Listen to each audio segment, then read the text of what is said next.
बिस्मिल्लाहिर्रहमानिर्रहीम। क्या हाल है दोस्तों, उम्मीद करता हूँ खैर खैरियत से होंगे। एक दफ़ा फिर आज आपको एक नई वीडियो में अपने YouTube channel euro visa info के ऊपर वेलकम करते हैं। दोस्तों आज की जो वीडियो है रोमानिया एम्बेसी में जो इंटरव्यू में क्वेश्चन होते हैं उस चीज़ के रिलेटेड है। कुछ इंपॉर्टेंट क्वेश्चन मैंने नोट किए थे, उनके आंसर भी मैंने कुछ लिखे थे, वो आप लोगों के साथ दोस्तों शेयर करते हैं। कुछ टिप एंड ट्रिक्स आप लोगों के साथ शेयर करते हैं, क्योंकि वैसे दोस्तों मैंने क्वेश्चन एंड आंसर के ऊपर बहुत ज़्यादा वीडियोज़ बना दी हुई हैं, लेकिन चूँकि 3-4 महीने पहले मैंने एक वीडियो बनाई थी तो काफ़ी ज़्यादा भाइयों ने कमेंट्स किए कि भाई क्वेश्चन एंड आंसर के बारे में कुछ बता दें। तो कुछ टिप्स एंड ट्रिक्स मैं आप लोगों के साथ शेयर करूंगा, और कुछ इंपॉर्टेंट क्वेश्चन जो एम्बेसी में पूछे जा रहे हैं उनके वो लिखे हैं मैंने, और उनके जवाबात भी कुछ मैंने लिखने की कोशिश की है, तो वो भी दोस्तों आप लोगों के साथ शेयर करेंगे। उसके अलावा जो दोस्तों सवाल नॉर्मली होते हैं वो तो ऑलमोस्ट सब भाइयों को पता ही होगा, लेकिन थोड़ा थोड़ा मैं उनको भी टच करूँगा ताकि तमाम इंटरव्यू जो भाई हैं जिनके अपकमिंग इंटरव्यू में अपने इंटरव्यू की प्रिपरेशन कर लें। और लाजमी नहीं है कि जो क्वेश्चन जो आंसर मैं आप लोगों को बताऊंगा आपने सेम एज सेम वही आपने आगे बताने हैं, बल्कि वो सेम ना ही बताएं तो बेहतर है। आप अपने तरीके से उनको तैयार करें। सवाल वही होगा लेकिन जवाब आपने उसको कैसे फाइंड करना है ये भी आपको बताता हूं कि आपने अपने तरीके से कैसे तैयारी कर सकते हैं। बहुत ईजी वे है, ठीक है। थोड़ा सा आपने स्ट्रगल करनी है और आपकी इंटरव्यू की तैयारी 110% हो जाएगी। तो वीडियो में आगे बढ़ते हैं, लेकिन इससे पहले जिन भाइयों ने अभी तक चैनल को सब्सक्राइब नहीं किया, चैनल को लाजमी दोस्तों सब्सक्राइब कर दें, और उसके अलावा वीडियो को लाइक एंड शेयर भी कर दिया करें। दोस्तों अब आते हैं अपने टॉपिक की तरफ।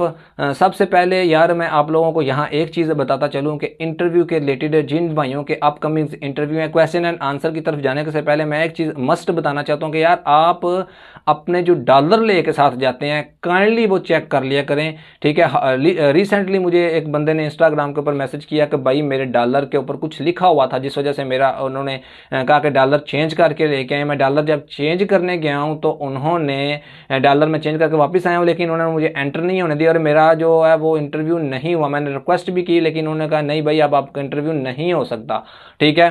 तो इस तरह के मामलात से आपको बचने के लिए, उसका वर्क परमिट नेक्स्ट मंथ तक एक्सपायर हो जाने पर उसका क्या बनता है, उसका क्या होगा, ये तो अब उसका एजेंट ही इस चीज़ के बारे में देखेगा, क्योंकि ये एजेंट या एजेंसी की जिम्मेदारी होती है कि वो बंदे को इन चीज़ों के बारे में बताए कि भाई आपने डॉलर जो लेके जाने हैं उसके ऊपर उसमें कोई सुराख ना हो, कुछ स्टैंप ना लगी हो, कुछ लिखा ना हो, कुछ स्टेपलर ना हुए हो, फ्रेश नोट हो, ठीक है, वो आप लेके जाएं, तभी ही आपको इंटरव्यू में किसी किस्म का कोई मसला नहीं होगा। इंटरव्यू का क्वेश्चन एंड आंसर तो बात की बात है, फाइल प्रिपरेशन तो बात की बात है, पहले आपकी जो है वो डॉलर है वो सही होने चाहिए, ठीक है। तो इस चीज़ के ऊपर मैंने जनवरी में दोस्तों एक हार्डली वीडियो बनाई थी जिसमें मैंने तमाम चीज़ें एक्सप्लेन की थी, जनवरी या दिसंबर में आई थिंक। फिर वही मसला है, लोग कंप्लीट वीडियो वॉच नहीं करते, इस वजह से फिर उनको इस चीज़ों के बारे में नहीं पता होता। तो यार जो दोस्त वीडियो वॉच करते हैं या ऐसी बारीक बारीक चीज़ें जिन भाइयों को पता होती हैं, कोशिश किया करके अपने दोस्त अहबाब या व्हाट्सएप ग्रुप में भी ऐसी चीज़ें शेयर किया करें कि ताकि तमाम भाई इन परेशानी से बच सकें। अब उसकी अप्रैल की इंटरव्यू थी, अगले महीने उसका परमिट एक्सपायर हो रहा है, ठीक है। तो उसका तो अब अपॉइंटमेंट अगर अप्लाई भी करेगा, अगेन अपॉइंटमेंट लेने की कोशिश करेगा तो उसको तो अपॉइंटमेंट मिलेगी नहीं, अगर मिलेगी तो जाकर अगस्त की मिलेगी, तो फिर उसका क्या हो सकता है। उसका भाई रिक्वेस्ट मूड ही है, रिक्वेस्ट रिक्वेस्ट कर ले तो शायद उसका कोई जुगाड़ लग जाए, अदरवाइज तो उसका काम तमाम है, ठीक है। तो ये चीज़ थी दोस्तों, मैंने सोचा कि मैं वीडियो में लाजमी पहले ये चीज़ बताऊँ। अब आते हैं दोस्तों क्वेश्चन एंड आंसर की तरफ। सबसे पहले आप लोगों को मैंने इसके ऊपर बताया हुआ, लेकिन मैं नॉर्मल जो क्वेश्चन है वो आप लोगों को बता देता हूँ, उसके बाद जो क्वेश्चन मैंने नोट किए हुए थे वो आप लोगों को बताएंगे। नॉर्मल यार वो पूछता है कि आप इंग्लिश बोल सकते हैं, आपका नाम क्या है, आपकी कंपनी का क्या नाम है, इसके अलावा आप वहाँ रोमानिया में आपकी क्या रिस्पॉन्सिबिलिटी है, किस काम में जा रहे हैं आप, ठीक है। जिस काम में जा रहे हैं उस काम में आपका एक्सपीरियंस कितना है, अगर एक्सपीरियंस आपका जो है वो पाकिस्तान में है तो पाकिस्तान में किस किस कंपनी में है, वो कंपनी कहाँ वाक़या है, अगर अब्रॉड में है तो अब्रॉड में किस किस सिटी में है, बाहर के कंट्री में किस किस कंट्री में है या किस किस सिटी में, या वो कंपनी कहाँ लोकेटेड है, इस चीज़ के रिलेटेड वो डिटेल के साथ आपसे मतलब आपके एक्सपीरियंस की भी डिटेल्स वो पूछ सकते हैं, ठीक है। और उसके अलावा दोस्तों वो पूछते हैं आपने वीज़ा किस से लिया है। अब अगर आप किसी एजेंसी का नाम बताते हैं तो वो बोलते हैं आपने जो, ठीक है, आपने उस एजेंसी से वीज़ा लिया, लेकिन उसका आप तमाम होल प्रोसेस मुझे एक्सप्लेन करें कि आपने कैसे उस कंपनी को जाना या उस एजेंसी को जाना, कैसे आपने डॉक्यूमेंट्स दिए, कितनी देर में परमिट आया, क्या क्या आपका वो तमाम प्रोसेस आपने उनको एक्सप्लेन करना होता है कि मैंने ऐसे अखबार में उसका ऐड देखा या सोशल मीडिया के ऊपर देखा, ठीक है, तो मैं फिर उनके पास गया तो डॉक्यूमेंट्स दिए और मेरा इतना टाइम लगा और मेरा वर्क परमिट आ गया। ये आपने उनको एक्सप्लेन करना है। और जो बंदे इंडिविजुअल होते हैं या जो बंदे ऑनलाइन अप्लाई करते हैं वो भी एक्सप्लेन कर सकते हैं, कोई इतना कोई मेजर इशू नहीं है, क्योंकि जिन बंदों ने जेन्युइनली ऑनलाइन अप्लाई किया तो, और मैं ऐसे बंदों को जानता हूं जिन्होंने जेन्युइनली ऑनलाइन अप्लाई किया और उनके वर्क परमिट आए हैं, वो भी एक्सप्लेन कर सकते हैं। या जिनके भाई जो रिलेटिव रोमानिया में मुकीम है, उन्होंने वहां से उनके अरेंज किया है 1 परमिट, 2 परमिट, 4 परमिट, ज़्यादा परमिट का हो तो फिर मसला बन जाता है, 2 4 5 परमिट का काम चल जाता है, ठीक है। वो कह सकते हैं कि भाई मेरा ब्रदर जो मेरा भाई है वहाँ पे मेरा कज़न है, ठीक है, वो सेम कंपनी में काम करता है, तो इस कंपनी को वर्कर की ज़रूरत थी, तो मेरे भाई ने मतलब यही मेरा भाई भी यही काम करता था, तो उसने कहा कि पाकिस्तान में मेरा भाई ये काम करता है, तो उन्होंने मेरा वीज़ा मतलब मेरे डॉक्यूमेंट सबमिट करवाए, कंपनी ने ऑनलाइन मेरा इंटरव्यू लिया और देन उन्होंने मुझे सेलेक्ट करके मेरे डॉक्यूमेंट्स हैं वो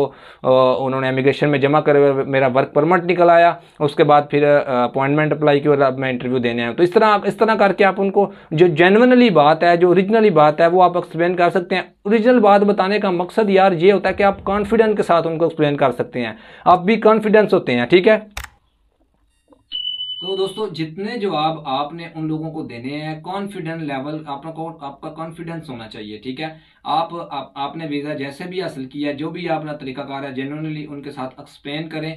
ऐसा नहीं है कि यार अगर आपका वो भाई ने वहां से वीज़ा भेजा तो आपका वीज़ा वो रिफ्यूज़ कर देंगे, नहीं यार। मैंने बहुत ज़्यादा बंदे ऐसे देखे हैं जिनके कज़न ने वहां से उनका वीज़े का अरेंज किया है, 1 रुपया उन्होंने नहीं लगाया और उन्होंने एम्बेसी में बताया, एम्बेसी ने पूछा है डिड यू पे any fees for this visa या कंसल्टेंसी या किसी किस्म की कोई फीस आपने पे की है, तो आप उन्होंने कहा नहीं नथिंग, हमने कुछ भी नहीं पे किया, हम टिकट भी कंपनी ने हमें प्रोवाइड करना है, ठीक है। तो वो कॉन्फिडेंस लेवल के साथ उन्होंने बताया और उनके वीज़े लग गए और वो रोमानिया में चले भी गए हैं, ठीक है। तो ऐसा सीन नहीं है कि अगर आप अपने भाई के बारे में या अपने कज़न के बारे में बताएंगे तो आपका वीज़ा 110% रिफ्यूज़ कर देंगे। यार वीज़े एजेंसीज के भी बहुत ज़्यादा रिफ्यूज़ होते हैं, एजेंसीज बताती नहीं है, ये आपको मैं आज बता दूँ, ठीक है। मैंने बड़ी बड़ी नामवर एजेंसीज के 50-50, 60-60, 100-100 वीज़ा रिफ्यूज़ होते देखा है, लेकिन मैं अब किसी का नाम यहाँ नहीं लूँगा।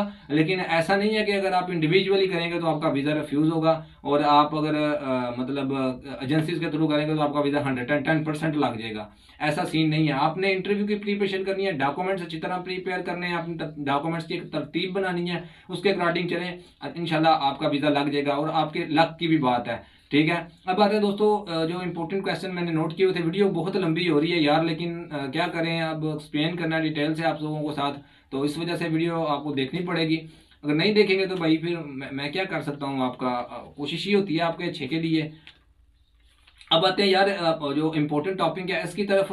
अगर एम्बेसडर ये भी क्वेश्चन कर रहा है कि if I did not provide you visa what is your expression, इसका ये भी आप कह सकते हैं if I did not give you visa what is your expression. तो आपने उसको जवाब देना है sir I hardly need this job to support my family because all responsibility on my shoulder, ठीक है, shoulder sir give me visa I can help my family financially. तो इस तरह करके आप उसको रिस्पॉन्स कर सकते हैं।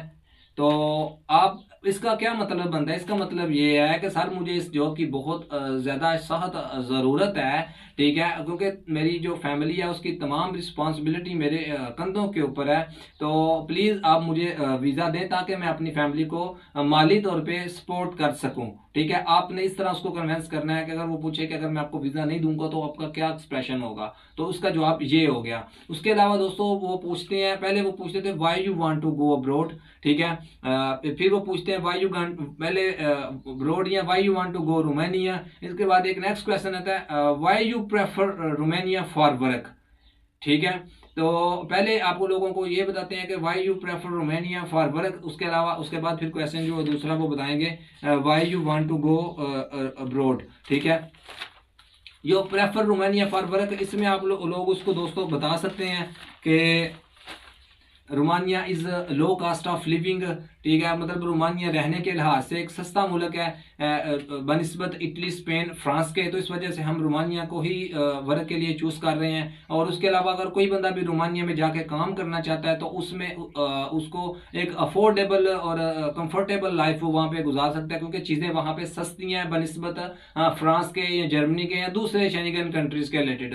तो इस वजह से हम रोमानिया को प्रेफर करते हैं जॉब के लिए। और इसमें एक चीज़ ये भी आप उसको बता सकते हैं कि मेरी कंपनी मुझे फूड, अकोमोडेशन, ट्रांसपोर्ट सब कुछ प्रोवाइड कर रही है, प्लस एक हैंडसम सैलरी पैकेज भी है। इस वजह से मैं रोमानिया को प्रेफर कर रहा हूँ जॉब के लिए, वर्क के लिए। तो नेक्स्ट क्वेश्चन दोस्तों वो पूछते हैं why you want to go abroad. ठीक है, वो आप बाहर क्यों जाना चाहते हैं।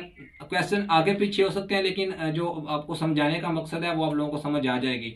ठीक है, आप बाहर क्यों जाना चाहते हैं। ठीक है, उसमें दोस्तों आप उसको बता सकते हैं कि पाकिस्तान में आपको पता किस तरह के हालात हैं, तो इस चीज़ को ही आप एक्सप्लेन कर सकते हैं। Sir, in Pakistan day by day very is getting expensive, I can not afford, या I did not fulfill my needs, या I am not able to fulfill my needs in Pakistan, that's why I want to go abroad।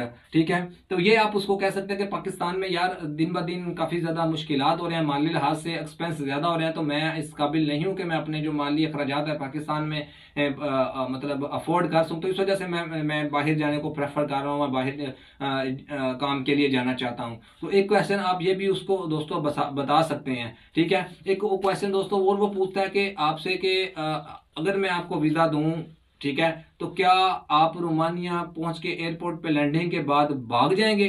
तो आपने इसको कहना no sir, this is criminal act. ठीक है, this is way of death, ये एक जुर्म है और ये जान मतलब ये मौत का सबब बन सकता है। तो I did not involve any illegal activities in Romania even in Pakistan.